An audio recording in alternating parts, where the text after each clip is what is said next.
Hey guys, Eric Agorno here with Performance Golf Zone. In today's video, we're going to talk about a revolutionary right wrist move to help you hit the ball more solid. I'm going to show you what it is and show you how to do it, so the next time you guys go play, you're going to hit the ball much more solid. So the right wrist in the golf swing to me is something that gets talked about far less than it should, and far less than what people would talk about the left hand. So certainly there's a lot of videos on how for a right-handed golfer, how the left hand works in the swing and how we want to have the left hand flat at the top or slightly bowed there. A lot of drills to do that, and that's good, and we should be doing that.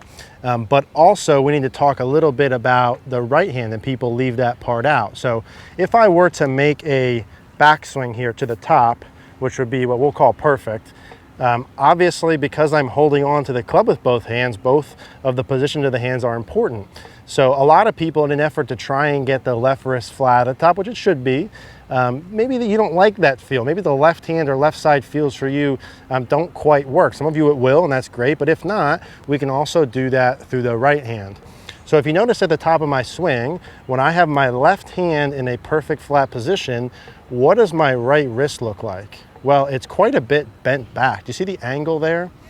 If I went to the top and I put my left hand in a cup position, which we know is not optimal, open club face, deep downswing, if I cup my left hand, you'll see my right hand is very flat then at the top, so it's not bent back. And I'm looking for this motion here at the top.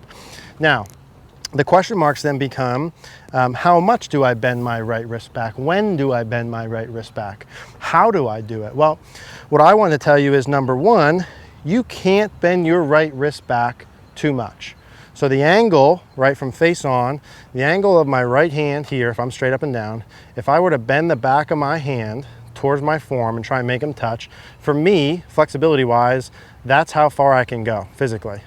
And that's beautiful. That is not too far. I can't physically go past that. That's my limit. Do I want to go here or here or here? No, I want to go all the way bent back, okay?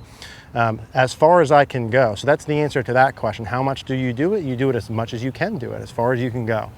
When do you do it? Well, from the down the line, there's a couple of options. I could start to bend my right wrist back right away during the takeaway position. So by the time the club was parallel, my right wrist was really far bent back at that spot. I could do it there, and then I just hold that up to the top and keep that right wrist bent all the way up to the top. That's an option that's fine. Some people do that. I can have it pretty neutral here, normal takeaway, and start to bend it from the top of from the takeaway to the top of my backswing, where it's gradually going from some amount bent to all the way bent at the top. That's an option. Or you could feel like you do it at the end of the backswing and it's just bent at the top there. Theoretically, you could skip the whole thing during the backswing and start to do it during the downswing. So I could make whatever normal backswing I have, wherever I normally go, and then I could bend it back in early transition. That would work fine. I could have it normal at the top, not do it in transition, and do it later down towards the golf ball. You can do it wherever you want. There's no rules to it. In my experience, the earlier you do it, typically the easier. Why would you want to have to wait till down here to put that in when you could do it sooner? So I would typically recommend doing it right off the bat in the takeaway, or doing it between the takeaway up to the top. So by the time you get to the top of the backswing, that right wrist would be bent back as much as you can do it.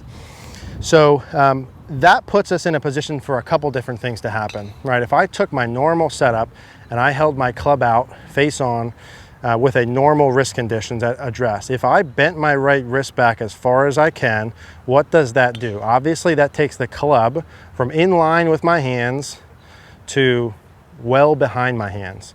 Now if I did the same thing and I was bent over, here's my wrist conditions normal, club head even with my hands, here's my right wrist bent back right there like that.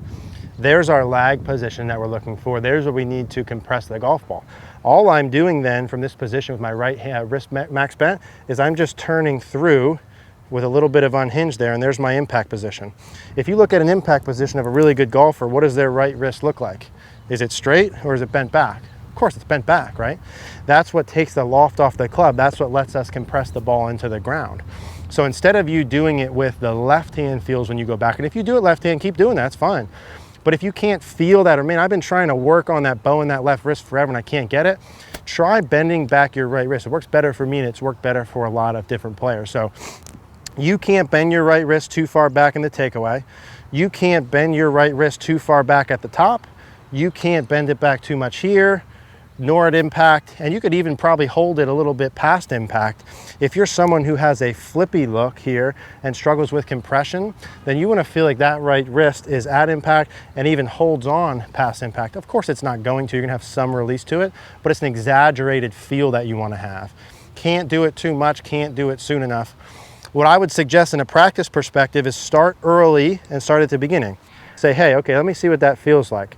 I'm gonna do my takeaway and bend it back about as much as I can, and I'm gonna hit some little half shots, feeling like I do it early, and see, hey, do I like that? Do I like that feel? Well, for me, that felt really good and compressed. And I would try that, once or twice or 3 times. If you feel that during your takeaway and you compress the ball well and play really well, then that is correct for you, right? There's no perfect here like that. If you do it early and it works, then you do it early, fine. If you don't like it early, no big deal. Do your normal early takeaway and start to feel like you bend it back more at the top of the backswing and test that. So I'll do that, where I don't do it as much in the takeaway, but I'll start to bend it max bent at the top there like so, and I'll see what that feels like. Right wrist bent. And that still felt pretty good for me. I didn't like that as much as the takeaway part for myself, but some of you might do that. And then test, hey, I'm not gonna do it during the backswing so much. I'm gonna really feel it during the downswing. I'm gonna sort of create it a little bit more in transition and feel like I hold that right wrist bent even past impact. So we'll go ahead and try that one. Less during the backswing, more during the downswing. And that one felt pretty good for me too. And maybe you'll like all 3 of them. You could do all 3 of them. It doesn't matter. Pick which one you like the best. The point here is this. 2 hands are on the club. If I want my left wrist flat or slightly bowed, I want my right wrist bent back. You can't bend it back too much. You can't do it enough. You can't do it early enough. You could do it all over the place. Too much of a bent right wrist back, whatever that means, would be much better than it being the opposite way. So for solidness of contact, for compression, for straight shots, right wrist bent more back is better. Do it early, do it often, exaggerate it.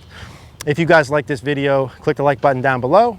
Click the notification bell if you haven't already. Please subscribe below also if you haven't. If you guys have any questions, leave a comment down below.